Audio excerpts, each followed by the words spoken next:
បេះដូងស្រែកប្រាំឈឺចាប់ណែនអរារូបចៅឈ្លានពីនលួចហ៊ានប្រហាប្រាសាទដូនតាដីគេដំណើ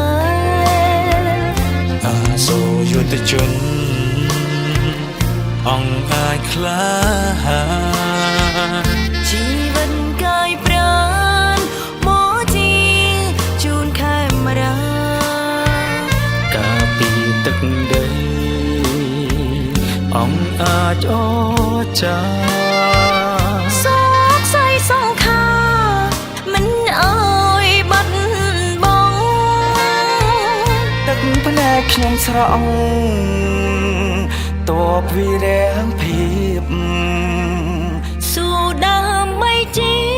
នពងពៀបដោផ្ដាច់រាំងសោយើងចងចាំនាងរហូតវិរៈផងទស្សស្នេហា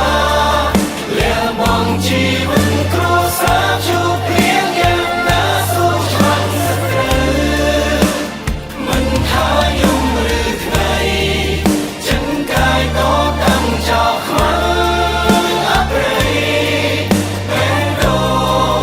ខាងក្រៃជូនជាតិខេមរាខ្មែរចង់បានសន្តិភាពខ្មែរសំសង្គ្រាមឬជាតែនាងឈ្លានពានប្រហារខ្មែរយើងប្រាជ្ញារក្សាឲ្យបានខែទឹកដីដូនតារួមចិនរួមមិនប្រាថ្នាសុខសាន្តក្លាហានទូសលដង្ហើមចុងក្រោយនាងមកនៅភៀងកើតជាកូនខ្មែរ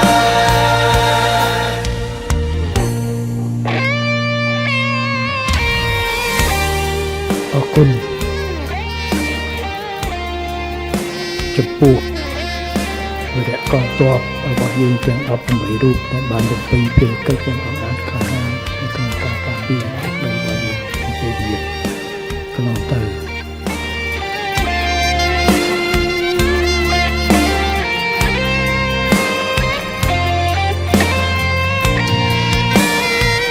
អសូរយុទ្ធជន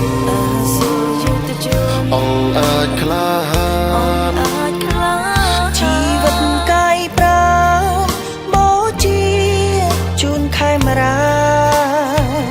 ការពីទឹកដីអង្គអាចអស់ចាជោគស្អីសង្ខារមិនអើយបាត់បង់ទឹកភ្នែកខ្ញុំស្រង់តបមកវិរៈភាព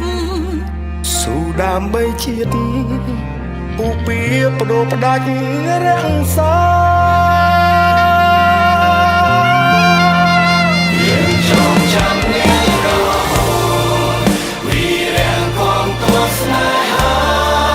លះបង់ជីវិតគ្រួសារជួបព្រៀងយ៉ាងណាសូមឆ្លាតស្ត្រូវ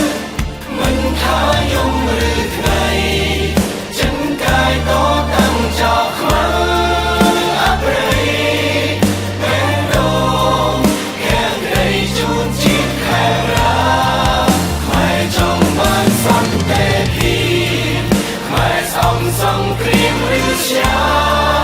តែនាងឈ្លានពានប្រហារខ្មែរយើងប្រាជ្ញារក្សាឲ្យបានខែទឹកដីដូនតារួមចិនរួមមិនប្រាថ្នាសុខសាន្តក្លាហានទូសលដង្ហើមចុងក្រោយយើងចងចាំនាងរហូតវិរៈផងទស្សស្នេហាល